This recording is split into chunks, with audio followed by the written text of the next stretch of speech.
So thank you for joining me today to discuss a topic that is important to everyone I know, and which has certainly taken center stage recently over the last month or so. My name is Robert Whitehill. I'm a pediatric cardiologist and electrophysiologist at Children's Healthcare of Atlanta Cardiology. And one of the things that we do in our clinic specifically is treating survivors of cardiac arrest and evaluating relatives who may be at risk. We also spend a lot of our time trying to reassure families that participation in athletics is safe and find ways that we can help our kids and even the folks that may just be watching high school or middle school athletics feel safe as well. So I'll go ahead and dive in to our discussion today. So we know that cardiac arrest happens in the general population. We know that it happens in athletes. I got a very prominent example from several years ago. My wife and I are big soccer fans. We were watching the Euro 2020 soccer tournament and turned on a game one afternoon between Denmark and Finland. And like the rest of the world, we watched this scene unfold. Christian Eriksen goes to receive the ball from his teammate on the throw-in, collapses on the field, teammates rushing to him, officials waving on medical staff, because he, of course, had suffered a cardiac arrest on the world stage. Fortunately, he was able to be resuscitated by the medical staff at the field, who responded very quickly, and just represents another important example of the work that all of our athletic trainers, coaching staffs, and anybody involved in athletics with young people provide. I wish we could say this is an isolated incident, but of course it's not. Keontae Johnson there on the left in the basketball uniform suffered a cardiac arrest during a college basketball game several years ago. You see there again the Danish team surrounding their teammate while he's being resuscitated on the field, and then images which you see at the top of the screen, familiar to everyone by now, with the Buffalo Bills praying, holding their hands for their teammate Damar Hamlin, who fortunately was also able to be saved by the medical staff, which you see in the right of the screen. But this is not just an issue for professional sports, is it? This is something that happens in our communities, unfortunately, and to the young people who we all interact with every day. So this is Adam Lamel. He's a 17-year-old high school student who had a cardiac arrest during a basketball game. CPR was started by bystanders, 911 was called, but no AED was available, unfortunately. And by the time EMS arrived, they were able to begin resuscitation attempts, but Adam unfortunately did not survive. In his memory, his family and his community started Project Adam, which is now a national organization dedicated to providing AEDs and training in schools around the country to deal with situations just like this. We have our own affiliate here known as Project Save, and more on both of these great organizations later and how they can help you. So these happen on televisions. These events happen in our local communities, unfortunately. And you folks are often the first line to take care of an athlete, a parent, a bus driver, anyone who might be on campus and suffers an event such as this. So over the next several minutes together, I want to cover several topics to hopefully help you feel better prepared, give you a roadmap for how you can prepare your staff and your community. And I want to begin really just by answering these 4 questions together. Starting with, what is a sudden cardiac arrest? There's a lot of confusion just about what seems like a basic question. I want to start with that. How often does something like this happen? Is this something that happens more than we think? And how likely are we to see this on our fields? Really important, how can we recognize individuals at risk when we're out with our athletes at practice or at games? What sort of red flag warning signs can we see so that we can try and prevent this before it even happens? And then part of this talk also want to dedicate to how we can prevent a sudden cardiac arrest, or SCA, from becoming sudden cardiac death, or SCD? What resources are available, and how can we prepare ourselves to prevent this? So first of all, what is a cardiac arrest? This is a great diagram from the AHA, the American Heart Association, which I encourage anybody to look at if they have questions.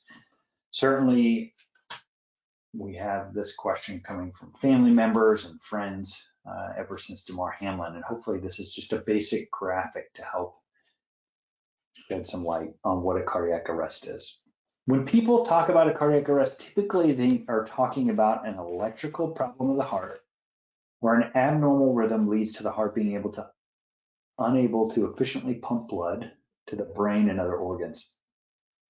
And this is still a leading cause of death in this day and age, with nearly 360,000 out-of-hospital cardiac arrests annually in the US. This is all comers in the general population, so more common than you might think.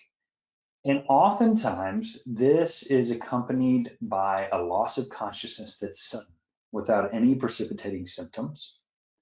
And what to do if you ever suspect this, we'll spend a lot of time on this today, but call 911, start CPR, and getting an AED as quickly as possible is the key. You can see in the red text there that speed matters here, and death can occur within minutes if victims do not receive treatment. How does this differ from a heart attack? So a heart attack is more of a circulation, more of a plumbing problem, where the blood flow to the heart muscle itself is blocked for some reason. Symptoms of a heart attack can vary. They are immediate and can be intense, but patients may not immediately lose consciousness like in a cardiac arrest. And oftentimes these symptoms include chest pain, shortness of breath, jaw or arm pain. Important to know that in women, the symptoms can be a little more insidious and often different than in men. And it can include things like nausea and vomiting, which are fairly nonspecific. So what to do if you ever suspect this in one of your athletes or one of your friends, family members, a parent perhaps, still to call 911 and try and get them help as quickly as possible. So what's the link? Why are these two often hand in hand when people are talking about them? Well, heart attacks can lead to cardiac arrest, of course. While most don't, they certainly can. And the first response to both is early recognition and calling 911 to get help.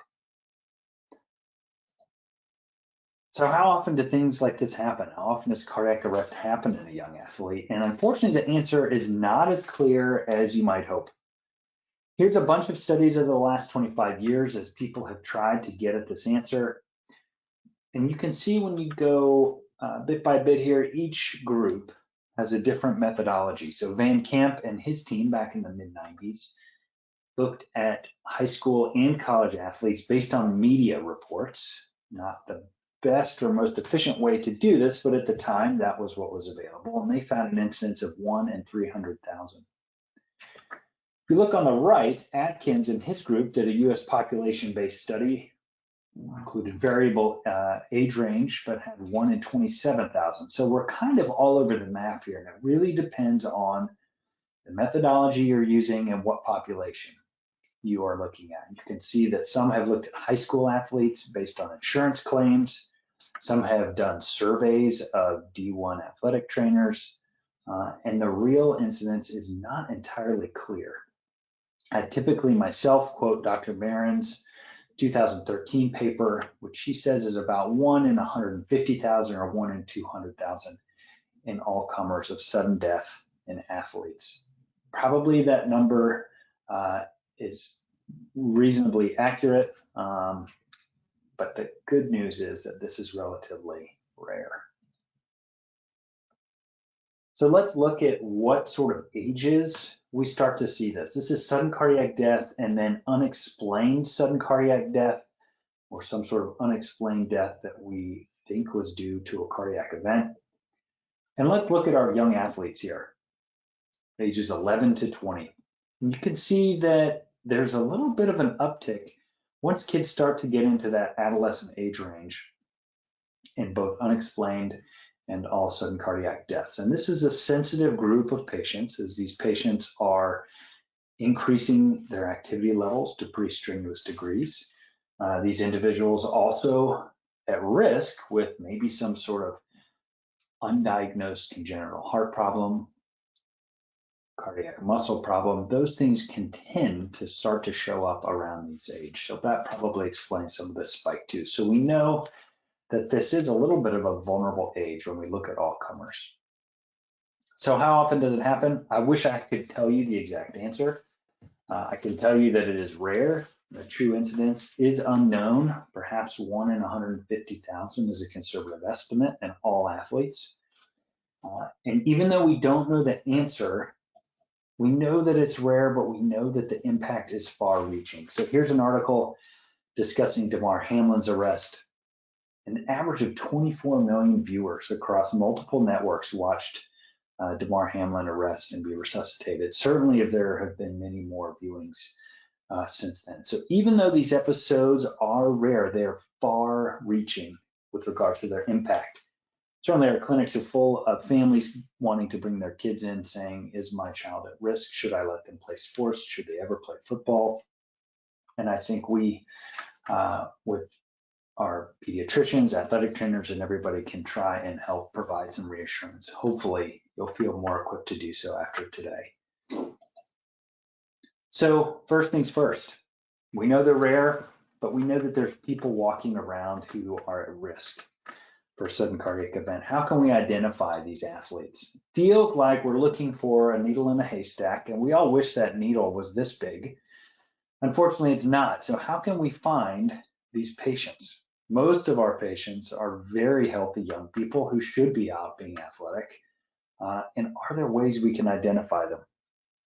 Dr. Marin and his group published this diagram, which sort of looked at 1,866 athletes who had some sort of sudden cardiac event and tried to tease out the diagnoses for each of these episodes.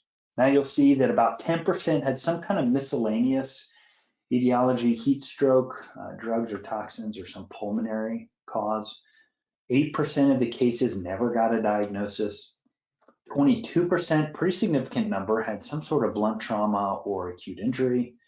And maybe 3% had a diagnosis called commotio cordis, which we'll get to later.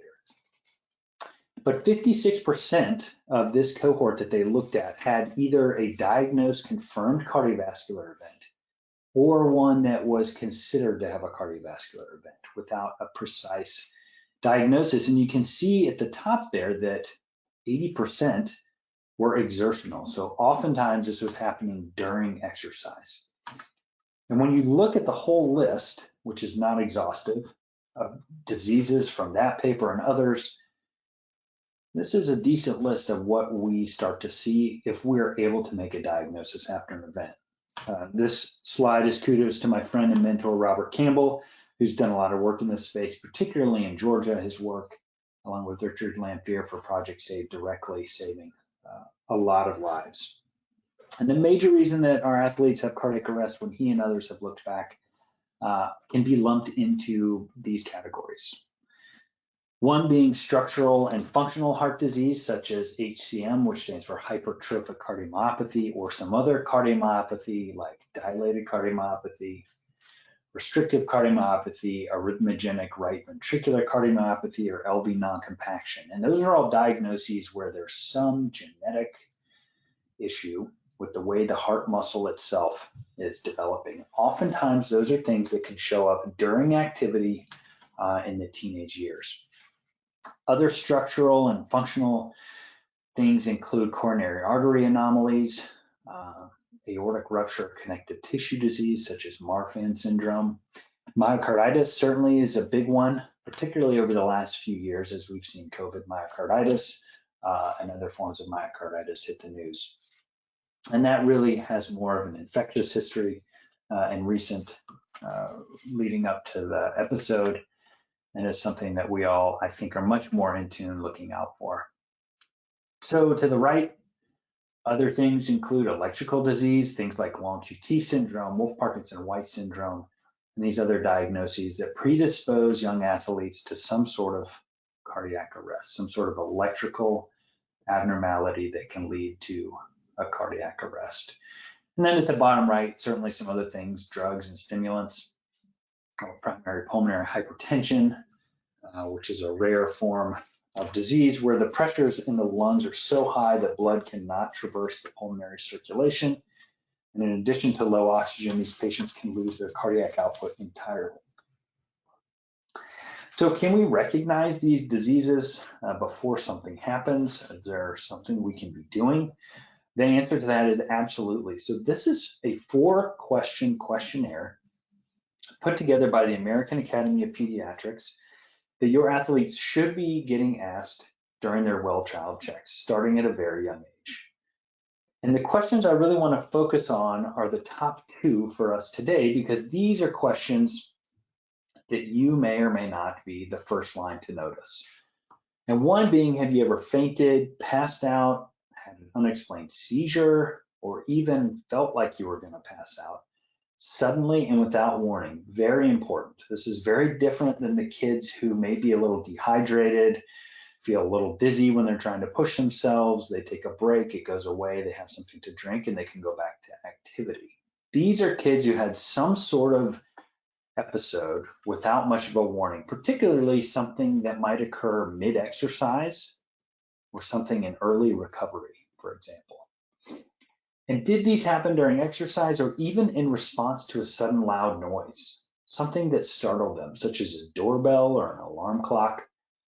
Maybe it's a starter gun at a track meet, or maybe it's a fire drill at school. Could be any of these things. And there's certain forms of heart disease that when you get that quick injection of fight or flight hormones in response to some kind of startle, it can precipitate other arrhythmias that can cause you to pass out or have a near cardiac arrest.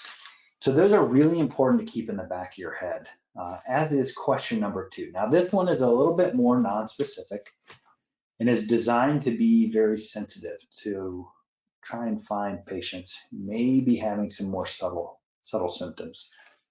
So here we want to know, have our athletes ever had exercise-related chest pain or shortness of breath? And I think this sort of requires a little nuance. In a patient who may have a history of asthma, of course, they may have chest pain and shortness of breath with activity that you would expect to resolve by taking their inhaler. Or perhaps you have a deconditioned athlete who's out there doing 2-a-days in the Georgia summer heat, and perhaps that's not something that you think warrants immediate referral. But certainly any individual, particularly someone who is not doing a new level of athletics or a new level of strain, who now is having new chest pain or shortness of breath, that should definitely sort of raise some red flags. Of course, these episodes you would be telling the parents, you'd be assessing the kids if they were having this in the moment, and any of these, if you're answering yes, would warrant further evaluation and holding off on other activity. Questions 3 and 4 are really focused on family history, looking at whether or not there was any immediate family members who had some sort of significant cardiac event or cardiac diagnosis before the age of 50. And that I find is much more difficult to know. And so really we want to focus on the top 2. But unfortunately, we can't know when things are going to happen all the time, right? Even Damar Hamlin, a professional athlete who had likely undergone extensive testing, probably including an ultrasound of his heart and an EKG, who still had a cardiac event. One thing that you've probably heard a lot in the news, which I mentioned briefly earlier, is something called commotio cordis. So I did want to spend just a quick tangent of time on that as well. So this is a cardiac tracing from a study by Dr. Link and his colleagues who've done a lot of work on commotio cordis, showing 2 normal heartbeats there at the front of this tracing and then completely disorganized rhythm following, consistent with a rhythm called ventricular fibrillation.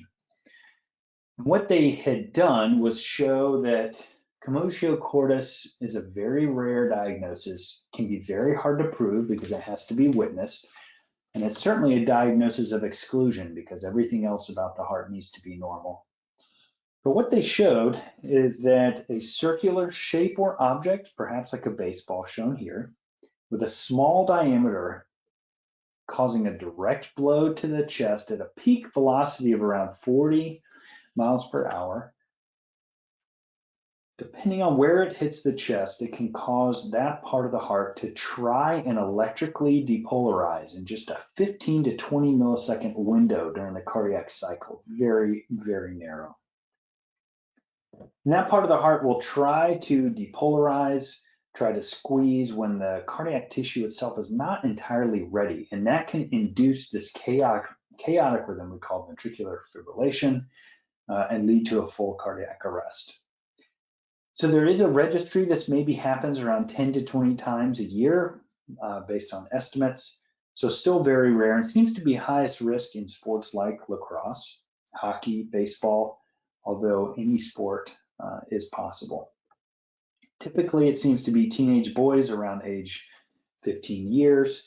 And because of this, any episode of collapse after a blow to the chest should be presumed to be a sudden cardiac arrest until proven otherwise. This is important to diagnose, though, and important to recognize if this was a witnessed event during a game, because ventricular fibrillation in this setting is very responsive to an AED and defibrillation. And oftentimes, if everything else about the heart is normal, we can get these athletes, in fact, back to sports after a certain amount of time. So very important to try and be alert to the mechanism of injury and to what happened, and then to provide quick and appropriate defibrillation. So unfortunately, we can't identify every athlete at risk. As I mentioned, bad events still happen. And even though we now are in tune to wondering what sort of symptoms our athletes might be having with activity that would cause them to maybe tap out of a drill or tap out of training, certainly bad events still happen. And this is going to be the bulk of what I want to talk about today. How can we prevent sudden cardiac arrest leading to sudden cardiac death? And this is a topic that certainly is a hot topic out there, given the heroic efforts of Damar Hamlin's trainers on the sideline. So the most important thing we can do for our athletes, ensuring we have an unbroken chain of survival. This is from the American Heart Association, highlights the importance of the steps needed to save lives. First being contacting EMS immediately. You would do this by directing somebody by name to contact, not just saying, can someone call 911? You would turn to a colleague and say, you call 911. Starting CPR early, performing defibrillation early, getting EMS there and getting them to a higher level of care as fast as possible, and then continuing with inpatient cardiac care as appropriate. The AHA and many others have published how important this chain is and how important those first few minutes are after an event. And so they've tried to reduce barriers to CPR training. Here's a scientific statement where they quote that widespread first responder CPR has been provided in a number of communities as part of AED programs, and that survival rates from witnessed cardiac arrest can be as high as 74% and even higher, 85% if an AED is on site and an action plan in place. You'll hear that number in other studies upcoming as well. And importantly, we know that early CPR and defibrillation are not only important for survival, but for neurologically intact and successful survival from the hospital after patients have been evaluated and treated. Let's compare that to unwitnessed arrest outcomes, which are quite poor. Numbers for survival as low as 10 to 15% in some studies. And so certainly it's important to act quickly, to recognize quickly, and to reduce the barriers for people being able to deliver high quality CPR. The hands-only CPR effort is certainly an effort to try and make early CPR more accessible.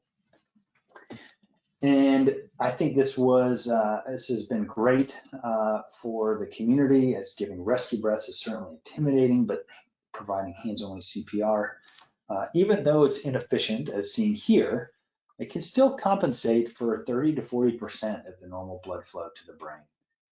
And so providing high quality CPR is incredibly important. So why are we talking about spending so much time on sudden cardiac arrest? Well, in addition to the fact that some individuals may be at higher risk of cardiac arrest during activity, Our communities spend a ton of time on school campuses and at sports venues. And this stat here highlights perfectly as much as 20% of the combined US adult and child population can be found in schools at any given time. And even though this may be a little bit of an overestimate, it still highlights just how important our schools and fields are to our communities, how our athletic trainers and other athletic staff are really the front lines, not just for athletes, but for everybody on that field. So this could be certainly anxiety provoking to think about. You're there to take care of the athletes, but we certainly have had some of our athletic trainers and other staff who are trained in CPR and with AEDs save bus drivers, save teachers, save their own parents at home. And the key here is all planning. So in Georgia, fortunately, we have mandated AEDs for schools and have for several years.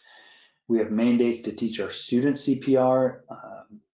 And over this time, we certainly can document many lives of saved students, parents, teachers, and other adults alike.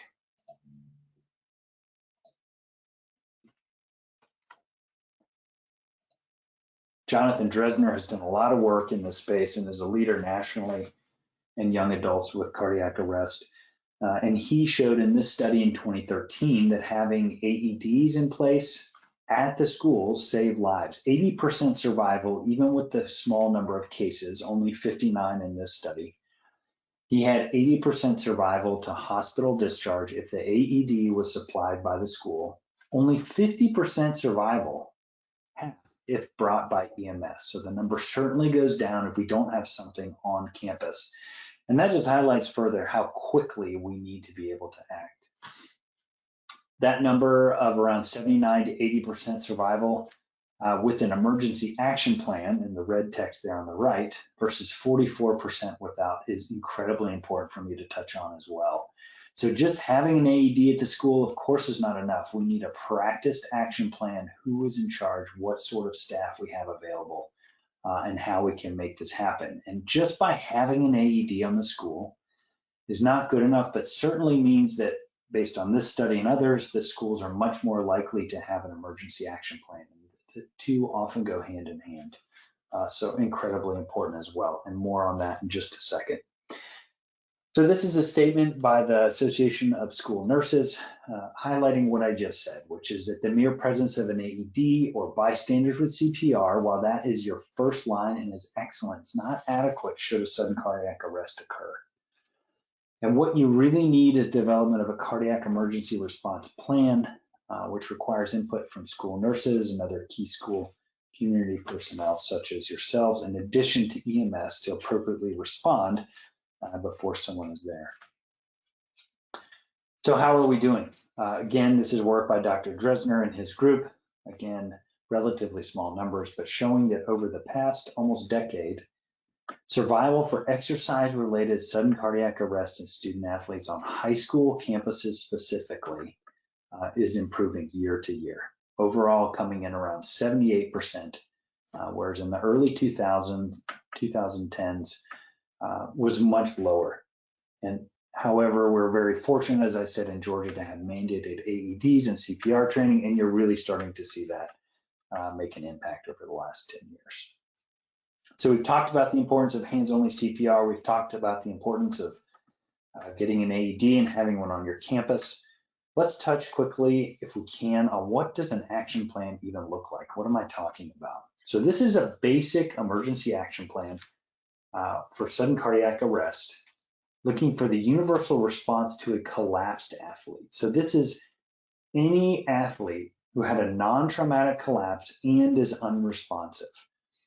I would also adjust this just slightly to say that if you have a traumatic collapse from a blow to the chest or any athlete that's unresponsive, period, you want to assume that that is a sudden cardiac arrest.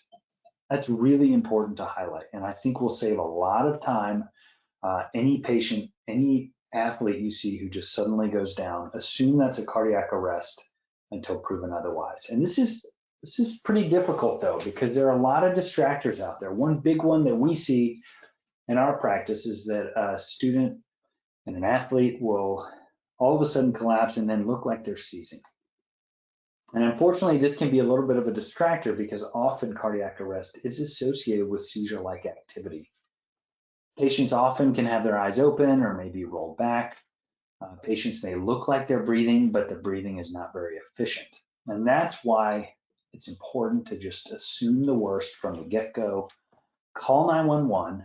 Patient's not responding, you're going to begin hands-only CPR and get someone to get the AED as soon as possible. And this is just a basic emergency action plan to really highlight those first few moments. Of course, there are a number of other components to consider. So that's really in the first few moments of a witnessed arrest on the playing or practice field. But there's a number of other things that you need to be thinking about related to your school or to your site specifically. Some of them seem pretty obvious, but I think are definitely worth highlighting because they can be some obstacles that you'll need to overcome. We've talked a lot about personnel training, having potential first responders, people in the community, and bystanders appropriately trained with high quality CPR and the use of an AED. But I think there's a few things here for 2, 3, and 4 that are really important. Looking at what is specific to our site. How can we get this AED here quickly? Who is going to direct EMS about where to go? Where do we tell them to come? If, for example, the arrest is in the gym. How do we get that AED quickly, and how can we maintain communication? So this is courtesy of a colleague, Richard Lamphere, who I mentioned earlier, who was our original Project SAVE coordinator and an expert in setting up emergency action plans. This map here just shows the difficulty of this. What if your AED is back at the high school gym and the cardiac arrest happens out at the high school track? There's a significant distance there. How are we going to get that AED to the track? How are we going to maintain communication? Where do we tell EMS to come into the campus? Is the gate locked to get on the campus in the first place? So there's a number of different things specific to each school that you want to think through that are very important to try and minimize any sort of disruption in that chain of care that you want to provide for your kids. So for the remainder of the list, certainly regular review and rehearsal is very important for an action plan. We recommend practicing at least annually among anticipated first responders, which in this day and age may change year to year as you have staff coming and going. And then I'll draw you also to the last there, reset, debriefing, and reporting. So after we do a practice, how can we debrief and make things better? If we end up having a cardiac arrest that we've responded to on our campus, we need to make sure that we've replaced the emergency equipment, whether it be the AED itself, the battery, or the pads, and what sort of personnel were we missing that we need to have next time? And how can we get all this back in place before we allow play to resume and feel that we are safe on our campus once more? So this has been a lot of me talking, and I appreciate your attention. I want to just show this video, which says a lot more than I ever could, with a high school athlete during a volleyball game having a cardiac arrest and what happens next.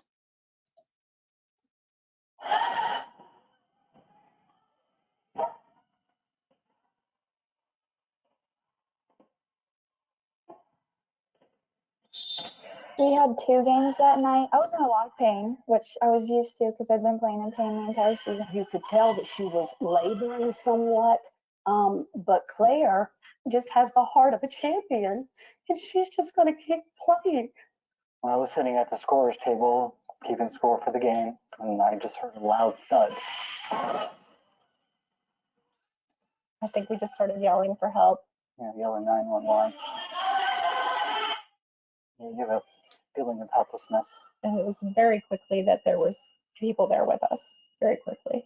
She fell about right here. Starting back in 2006, our school got the first AED. As part of that training, we would come together and we would have drills unannounced. Because of the code blue drills, there were some things that were just instinctual to me. The AED is literally right outside of those doors. Go grab the AED, bring it back, and get to work.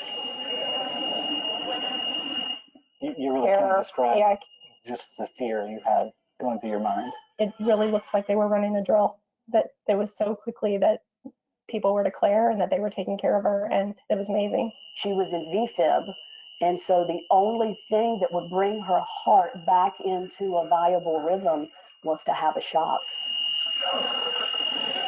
The AED was needed in order to bring her back to life. It's complete joy seeing her revived. I'm just really thankful, and I feel really blessed that this is where I was chosen to go to school at, and just really thankful. We know that God created her, and he knew about this moment before it happened, and he knew who would be here and what the outcome would be, and then what we would be responsible to do going forward to share her story. Well, we wouldn't let our child participate in a sport anywhere at this point if there wasn't an AED machine accessible. So waiting until someone's gone is not a good time.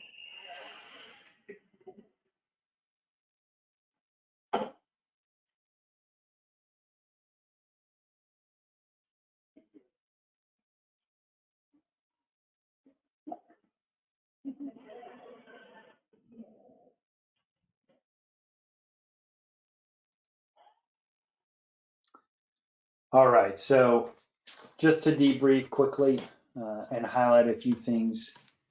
A lot remarkable about that video. Most importantly, that Claire had a great outcome and how terrifying it is to see your child, to see one of the students that you're tasked to care for have an event like that.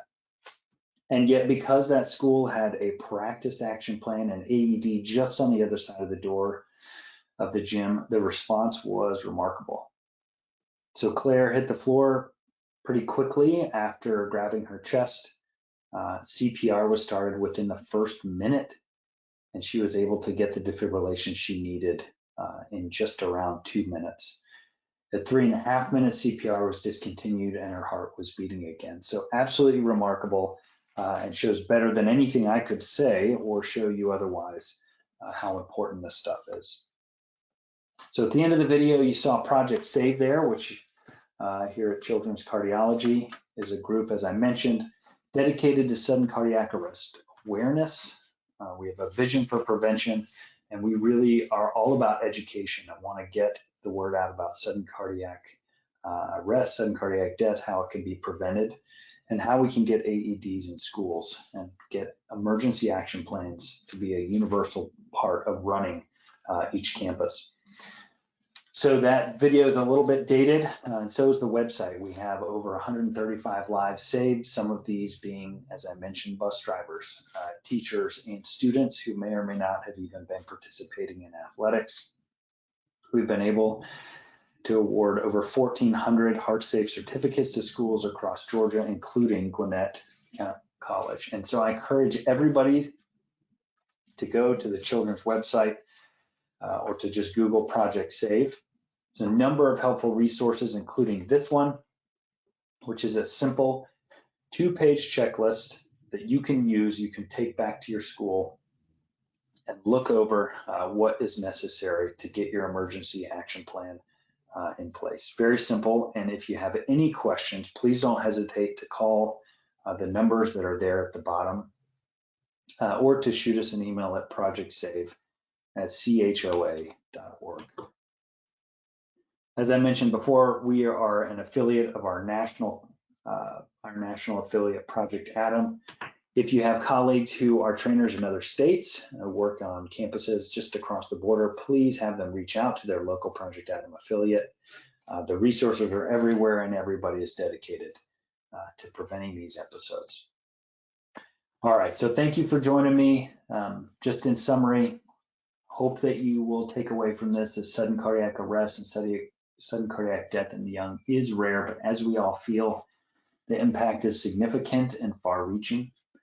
Finding families and patients at risk is important but challenging. And certainly focusing on those questions, those first two that I mentioned, trying to really identify kids who are having some sort of dizziness or passing out in relation to exercise or some sort of startle is important, along with any issues with breathing or chest pain during activity.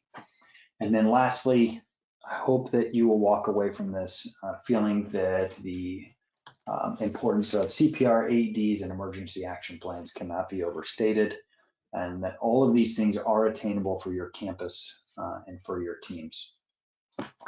So please reach out if we can be at all helpful. Project Save at choa.org. Special thanks to Robert Campbell, as I mentioned, my friend and mentor who set up Project Save years ago and whose impact continues to last today. So thank you very much for joining. Please reach out with any questions. And thank you for all the work that you do.